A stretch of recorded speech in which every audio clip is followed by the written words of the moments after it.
రాజకీయం విడదీసిన బంధం. టైటిల్ బాగుంది కదండి. అంటే ఒకసారి వీడియో మొత్తం చూడండి, మీకే అర్థమవుతుంది.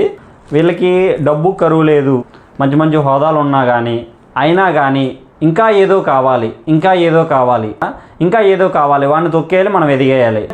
ఇవే సొంత అన్నదమ్ములు, సొంత అక్క చెల్లెళ్ళు, సొంత అన్న చెల్లెళ్ళు ఇలా ఎంతోమంది విడిపోతున్నారు.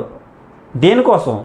ఏం కావాలి? వీళ్ళ కిందే ఎంతోమంది పనిచేసే వాళ్ళు ఉన్నారు, అయినా వీళ్ళకి ఏదో అసంతృప్తి. వీళ్ళు ఎప్పుడు సంతృప్తి చెందుతారు?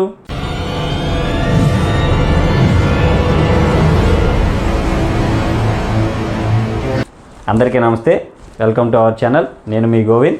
ఈ మధ్యకాలంలో మన దేశంలోని చాలా చోట్ల, మన ఏపీ కానీ, తెలంగాణ కానీ, మహారాష్ట్ర కానీ చాలా చోట్ల సొంత కుటుంబం నుంచి విడిపోయి వేరువేరు పార్టీలు పెట్టడం, సొంత కుటుంబం నుంచి విడిపోయి వేరే పార్టీలో చేరడం, వాళ్ళని వీళ్ళు తిట్టుకోవడం, వాళ్ళు వీళ్ళు బాధాకరమైన మాటలు మాట్లాడుకోవడం ఇలా జరుగుతుంది. అసలు వాళ్ళకి ఏం కావాలి అంటే, ఇప్పుడు మన అన్న పోనీ మా అన్నయ్య, లేకపోతే మా తమ్ముడో, లేకపోతే నా చెల్లి, నా అక్క అనుకుని స్టార్టింగు కొంచెం మనం వృద్ధిలోకి వచ్చినప్పుడు స్టార్టింగు ప్రతి ఒక్కరూ మా వాళ్ళే అనుకుంటారు కదా. ఎదిగిన తర్వాత ఎందుకు వాళ్ళు విడిపోయి వస్తున్నారు? ఇప్పుడు వీళ్ళకి డబ్బులు కరువు అంటే డబ్బులు కరువు ఉండదు. పోనీ మంచి మంచి హోదాలో ఒకళ్ళ హోదా లేదు, ఒకళ్ళ హోదా ఉంది. హోదాలో మా అన్నయ్య కదా ఉన్నాడని వీళ్ళు అనుకోవచ్చు కదా. ఒకళ్ళ డబ్బు తక్కువ ఉంది, ఒకళ్ళకి ఎక్కువ ఉంది. సో ఎక్కువ ఉన్నవాడు తీసి తక్కువ ఉన్నవాడు పెట్టుకుంటే సొంతోళ్ళే కదా. మన రాష్ట్రంలో చూడండి, జగన్ గారు, షర్మిల గారు. పక్క రాష్ట్రంలో, వేరే రాష్ట్రంలో చూసుకుంటే అజిత్ పవార్ గారు, శరద్ పవార్ గారు. అలాగే మనం ఇలా ఆలోచన చేస్తుంటే ప్రతి స్టేట్లో రాజకీయం వల్ల విడిపోయిన కుటుంబాలు చాలా ఉన్నాయి. అది పెద్ద పెద్ద కుటుంబాలు. దేనివల్ల విడిపోతున్నారు? ఇప్పుడు రాజకీయంగా సేవ చేయడానికి ఏముంది? ఎవరైనా సేవ చేయొచ్చు. మీ అన్నయ్య చేస్తే అంతకన్నా ఎక్కువ నువ్వు చేయవచ్చు కదా. మీ చెల్లి చేస్తే మీ చెల్లి కన్నా నువ్వు ఎక్కువ చేయొచ్చు కదా. మీ నాన్న చేస్తే మీ నాన్నకన్నా నువ్వు ఎక్కువ చేయొచ్చు కదా. ఎందుకు వాళ్ళ మీద పోటీగా? ఎందుకు?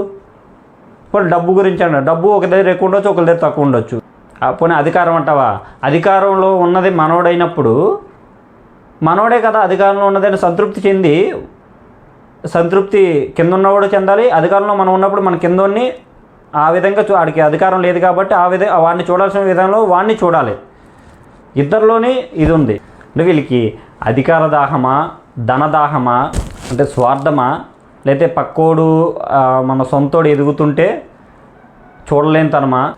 రాను ఇలా సొంత కుటుంబాన్ని నుంచి విడిపోయి సొంత వాళ్ళకి ఎగనిస్ట్గా తయారయ్యి మన నెక్స్ట్ జనరేషన్కి ఏం చెప్పాలనుకుంటున్నారు? ఏం తెలియజేయాలనుకుంటున్నారు?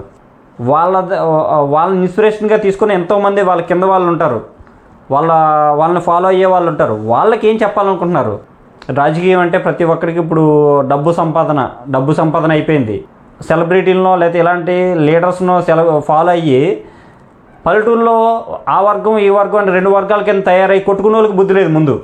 అరే వాళ్ళు బాగానే ఉంటారు, వాడు బాగానే ఉంటాడు, వీడు బాగానే ఉంటాడు, వాళ్ళ పేర్లు చెప్పుకొని మీరెందుకు కొట్టుకుంటారు? మీకేం ఒరిగేది? వాళ్ళ ఒరిగేది లేదు, వాళ్ళ తగ్గేది లేదు. ఎందుకు మీరు అలా ఇదైపోతున్నారు? ఒక్కసారి ఆలోచించండి. ప్రతి ఒక్కడు సెల్ల పట్టుకొని చూడడమే, ఇక సెల్ల పట్టుకొని గడపడమే.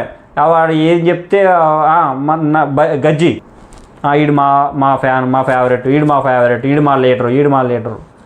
అరే లీడర్ ఎలాంటి వాడు? వాళ్ళు ఫాలో అవ్వండి. ఎలాంటి వాళ్ళు ఫాలో అవ్వాలి, ఏ విధంగా ఫాలో అవ్వాలి, ఎంతవరకు ఫాలో అవ్వాలి, ఇవి తెలుసుకోండి. ప్రతి ఒక్కడు చదువుకుంటున్నాడు కదా. చదువు ఏమి నేర్పిస్తుంది మనకి? చదువుకొని ఏం పీకుతున్నాం మనం?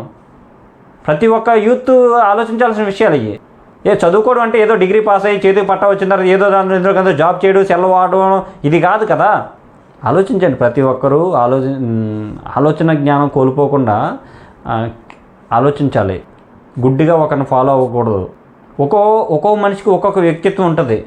సో వ్యక్తిత్వాన్ని బట్టి విడిపోవడం తప్పు కాదు. పోనీ అన్నదమ్ములు విడిపోయారనుకో, విడిపోయిన తర్వాత విడిగా ఉండడం తప్పు కాదు, కానీ బంధాన్ని కోల్పోవడం తప్పు. బంధం విలువ తెలుసుకోండి.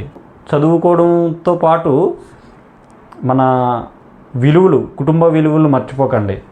చదువు ఎంత ముఖ్యమో విలువలు కూడా అంత ముఖ్యం.